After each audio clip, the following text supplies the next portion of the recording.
Hello friends, इस channel पर आपको बिहार बोर्ड के जितने भी गेस्ट पेपर है सभी के मटेरियल्स प्रोवाइड किए जाएंगे। आप प्लीज़ चैनल को सब्सक्राइब करें और वीडियो को ज़्यादा से ज़्यादा लाइक और शेयर करें।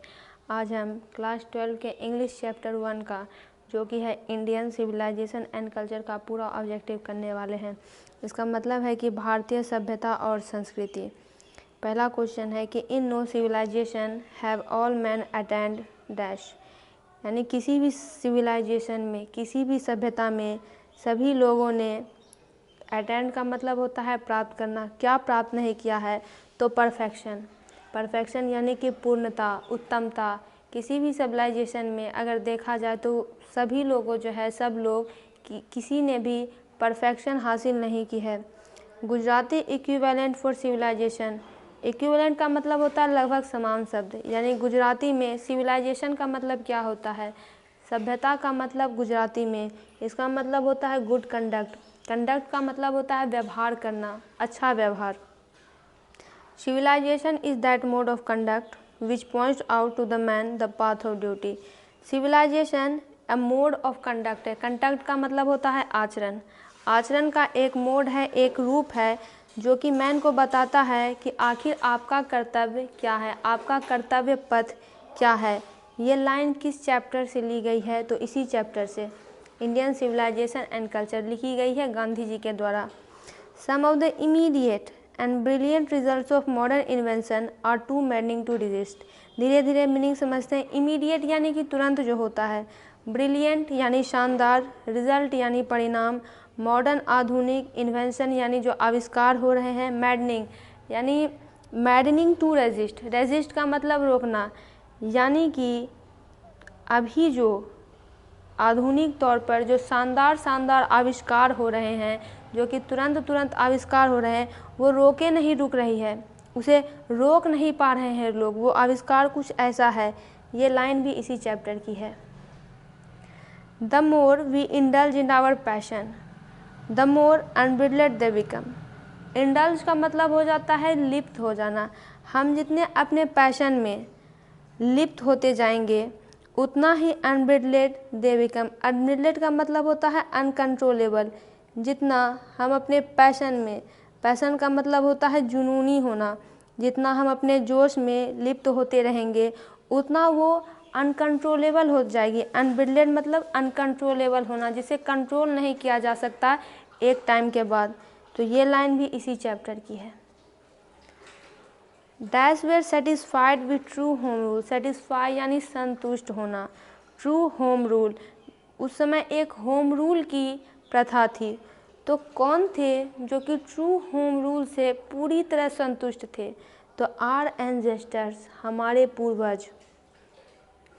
India remains immovable. इमूवेबल का मतलब होता है अटल होना, जो हिलता डुलता नहीं है, not movable. And that is है, भारत जो है ऐसा कह सकते हैं टाइम टेस्टेड है, समय की धार पर खड़ा उतरा है। और दुनिया में बहुत सारी घटनाएं घटती गई, होती रही, लेकिन भारत जो है अचल रहा है, अटल रहा है, हिला डुला नहीं है। और इसे हम भारत की क्या कह सकते हैं, that is our glory. Glory का मतलब होता है चमक। भारत की चमक यही है कि वह अचल है, अटल है। The sentence after all there is something in Hinduism that has kept it alive up till now. ठीक है, लेकिन कुछ न कुछ बात इस हिंदुत्व में ज़रूर है जिसकी वजह से ये आज तक, अलाइव यानी जिंदा होना, टिल नाउ यानी अब तक, अभी तक। गांधी जी ने तब लिखी होगी और देखिए अभी तक ये अभी भी वैसी ही स्थिति में है, यानी इसमें कुछ न कुछ बात ज़रूर है जिसके कारण कि ये जीवित रही है। इंडियन सिविलाइजेशन एंड कल्चर से ही ये लाइन ली गई है। Gandhi ji died at the hands of a fanatic on.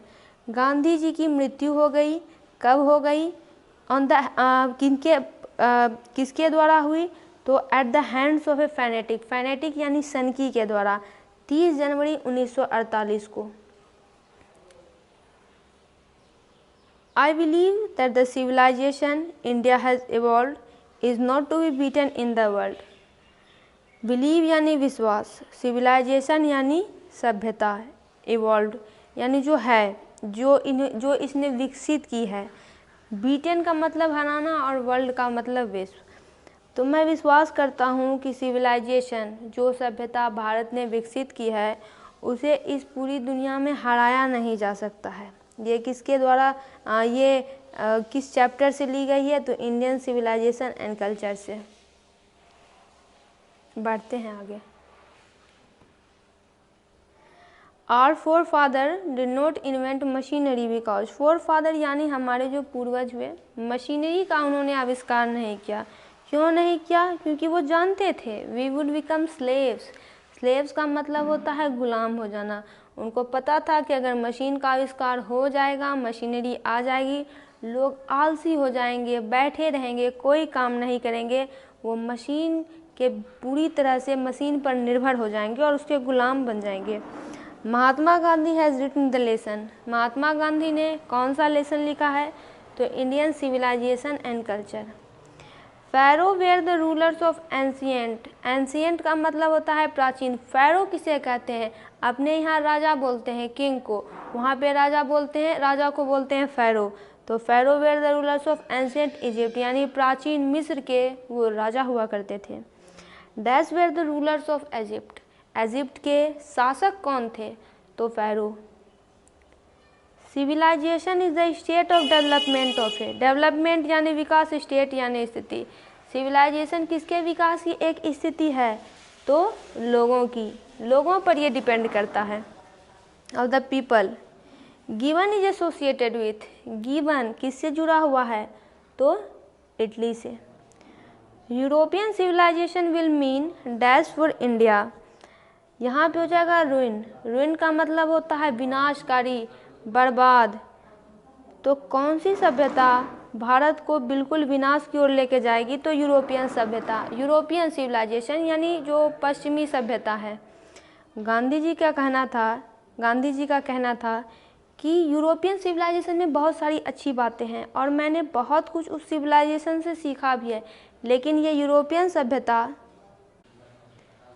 Europeans के लिए तो बेहतर हो सकती है, लेकिन अगर भारतीय उसको अपनाए तो निश्चित रूप से यह भारत के लिए विनाशकारी होगा। रुइन यानी बर्बाद हो जाना। सिंपल लिविंग यानी सादा जीवन एंड हाई थिंकिंग। हाई यानी उच्च और थिंकिंग का मतलब सोच। तो सादा जीवन और उच्च विचार ये किसका आधार है? तो इंडियन सिविलाइजेशन का। Indian glory is that it is. Glory का मतलब होता है चमक। तो भारतीय की चमक क्या है? कि ये इमूवेबल है, यानी अचल है, बदला नहीं है, समय की धार पर खरा उतरा है। Dash was a spiritual leader than a politician. Spiritual का मतलब आध्यात्मिक, पॉलिटिशियन यानी राजनेता। कौन वो व्यक्ति थे जो कि एक राजनेता से ज़्यादा एक आध्यात्मिक लीडर थे, नेता थे? Mahatma Gandhi. My experiments with truth. Experiments यानी प्रयोग, ट्रूथ यानी सत्य। सत्य के साथ मेरे प्रयोग, ये एक किताब का नाम है और ये किताब किनके द्वारा लिखी गई थी? तो गांधी जी के द्वारा। Human mind is a restless dash, the more it gets the more it wants. Human mind यानी मानव का मस्तिष्क, रेस्टलेस यानी अशांत, जिसको कि पल भर भी चैन नहीं है, शांति नहीं है। क्या है? बर्ड है, पक्षी है। जितना इसको मिलता है, द मोर यानी ज़्यादा, जितना इसको मिलता है ये और अधिक पाने की चाहत रखता है। People of Europe learn their lesson from the writing of the man of. Europe के जो लोग हैं, यूरोप महादेश है, वो अपनी शिक्षा कहाँ से लेते हैं? किसके राइटिंग से? तो ग्रीस और रोम के राइटिंग से। ग्रीस भी देश का नाम है, रोम इटली में मौजूद है। यहाँ पे गांधी जी कहना चाह रहे हैं कि ये जो यूरोपीय सभ्यता है इसका आधार क्या है? तो जो ग्रीक में और रोम में बड़े बड़े दार्शनिक हुए हैं, बड़े बड़े लेखक हुए हैं, उन्होंने जो बात लिखी है उसी को इन्होंने बेस माना है, आधार माना है। और समय के साथ क्या हुआ कि ये जो ग्रीस की सभ्यता थी ये भी ख़त्म हो गई और जो रोम की सभ्यता थी वो भी ख़त्म हो गई। अब कहाँ है ये सब? कहीं देखने को नहीं मिलती। वो कहना चाहते हैं कि जो जिनकी राइटिंग है उनकी सभ्यता तो खुद ही नहीं बच पाई है, वो तो खुद ही नहीं बच पाए, तो अब उनकी राइटिंग को यूरोपियनों ने स्वीकारा है, तो इनकी सभ्यता क्या है? कुछ भी नहीं है, ये भी नहीं बचेगी, खत्म हो जाएगी। तो इसको अपनाने में क्या फ़ायदा है? कोई फ़ायदा नहीं है। Plain living and high thinking is the motto. Motto यानी उद्देश्य, यही है सादा जीवन उच्च विचार। यह किसका उद्देश्य था? वेस्टर्न फिलोसफर का। फिलोसफर यानी दार्शनिक, वेस्टर्न पश्चिमी दार्शनिकों का ये मोटो था, उद्देश्य था, plain living and high thinking. Sacrifice is the sole aim of our. Sacrifice का मतलब होता है कुर्बानी दे देना किसी चीज़ की। सोल यानी इकलौता, और एम का मतलब होता है उद्देश्य। तो सेक्रीफाइस दे देना, बलिदान दे देना, कुर्बानी दे देना, ये किसका इकलौता एम था? हमारे ऋषिज़ का। यहाँ पे RISHIS होगा, हमारे ऋषि का ये सोल एम था। अगला है dash were satisfied with small villages. Satisfy यानी संतुष्ट होना, स्मॉल यानी छोटे गांव। कौन थे जो छोटे गांव से ही संतुष्ट थे? बड़े बड़े शहरों में उनका विश्वास नहीं था। वो थे आर एंसेस्टर्स यानी कि हमारे पूर्वज। Has civilization taught us to be more dash towards one another. तो यहाँ पे हो जाएगा फ्रेंडली, कि क्या सिविलाइजेशन हमें एक दूसरे के साथ में परस्पर में फ्रेंडली रहना सिखाती है, दोस्ताना व्यवहार सिखाती है। Our ancestors enjoy true dash rule. Enjoyed यहाँ पे आई नहीं ई होगा। हमारे जो पूर्वज थे वो कैसी रूल का आनंद लेते थे? तो ट्रू होम रूल का। Wealth and luxuries do not make a dash happy. Wealth यानी संपत्ति, लग्जरी यानी विलासिता। तो क्या ये दोनों चीज़ें मिलकर किसी भी इंसान को खुश बना सकते हैं? तो ऐसी बात नहीं है। Happiness is largely A mental condition. खुशियाँ जो है वो एक मानसिक स्थिति होती है, ऐसा गांधी जी कहते हैं। गांधी जी वेंट टू चंपारण इन। चंपारण जो है वो बिहार में है, और जब गांधी जी साउथ अफ्रीका से आए थे तो उन्होंने 3 जगहों की यात्रा की थी मुख्य रूप से। वो चंपारण भी आए थे, यहाँ पे किसानों के सपोर्ट में, किसानों को उनकी काफ़ी ज़रूरत थी, अंग्रेज उन पर अत्याचार कर रहे थे, इसलिए गांधी जी 1917 में चंपारण यहाँ यानी बिहार में आए थे। People of Europe are inspired by the dash and Roman writers. Inspired यानी प्रेरित होना। तो यूरोप के लोग कहाँ के लेखक से इंस्पायर्ड है, प्रेरित है? तो ग्रीक और रोमन से। Invention of dash proved a milestone in our development. Milestone का मतलब होता है मील का पत्थर, इन्वेंशन का मतलब आविष्कार। तो किस चीज़ का आविष्कार हमारे विकास में मील का पत्थर साबित हुई थी? तो ये थी फायर, इन्वेंशन ऑफ फायर, आग का आविष्कार। ऑब्जर्विंग ऑल दिस यानी इन सब चीज़ों को देखते हुए। ऑब्जर्व का मतलब होता है कि बहुत लंबे समय तक किसी चीज़ को देख रहे हैं और उसके बाद एक कंक्लूजन निकाल रहे हैं। आर एंसेस्टर्स यानी हमारे पूर्वज डिसुएडेड यानी कि वंचित कर दिया from the luxuries and pleasures, यानी खुशियों और विलासितों से हमारे एंसेस्टर ने इन सब चीज़ों को देखते हुए दूर कर दिया। ये लाइन है इसी चैप्टर की, Indian civilisation and culture. Civilization points out to man यानी सभ्यता किसी भी व्यक्ति को क्या सिखाती है, क्या बताती है? तो द पाथ ऑफ ड्यूटी यानी आपका कर्तव्य पथ क्या है, कर्तव्य की ओर अग्रसर करती है सभ्यता। To observe morality is to attain mastery over. Morality का मतलब होता है नैतिकता, मोरल यानी नैतिक। तो अगर आपको नैतिकता को ऑब्जर्व करना है, ठीक से देखना है, तो आपको मास्टरी अटेंड करना पड़ेगा। अटेंड का मतलब प्राप्त करना पड़ेगा, उस पर विजय हासिल करनी पड़ेगी। किस चीज़ पर? तो माइंड एंड पैशन पर, अपने दिमाग पर और अपने जोश जुनून पर। Mind is a restless bird which always remains. दिमाग जो है एक बहुत ही भयंकर रूप से अशांत पक्षी है और ये कभी भी संतुष्ट नहीं रहता है, ये हमेशा अनसेटिस्फाइड यानी असंतुष्ट रहता है। जितना इसको दिया जाए ये उतना और ज़्यादा की इच्छा करता है। हैप्पीनेस इज़ लार्जली, ये हैप्पीनेस एक कैसा कंडीशन है, कैसी स्थिति है? तो मेंटल कंडीशन है, मानसिक स्थिति है। महात्मा गांधी एक राजनेता से ज़्यादा क्या थे, तो एक आध्यात्मिक लीडर थे यानी स्पिरिचुअल लीडर थे। I am thankful to the west, मैं वेस्ट को, पश्चिम को धन्यवाद करता हूँ। For many thing I have learn from western literature, उन बहुत सारी चीज़ों के लिए जो कि मैंने पश्चिम की लिटरेचर से, साहित्य से सीखा है। ये बात गांधी जी बोल रहे हैं, इसी चैप्टर से ली गई है, Indian civilisation and culture. Our ancestors dissuaded us from, हमारे पूर्वजों ने हमें किससे वंचित कर दिया, तो लग्जरीज एंड प्लेजर से। People in ancient day, ancient का मतलब प्राचीन समय में जो पीपल थे वे किससे सेटिस्फाई थे, संतुष्ट थे, तो विलेजेस से। Our forefathers saw that the kings and their swords were inferior to, forefather का मतलब पूर्वज से ले सकते हैं आप। उन्होंने देखा कि राजा और जो उनकी तलवारें थी वेर इन्फीरियर का मतलब होता है कमतर होना। द स्वॉर्ड्स ऑफ इथिक्स का मतलब होता है moral value,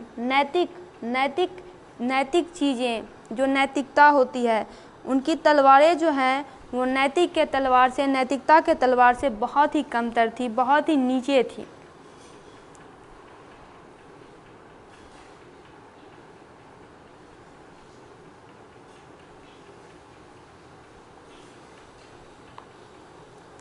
in ancient days the common people followed का मतलब होता है पीछा करना, अनुकरण करना। तो प्राचीन समय में जो सामान्य आदमी थे वो कौन सा काम किया करते थे, तो एग्रीकल्चर, कृषि अपनाते थे।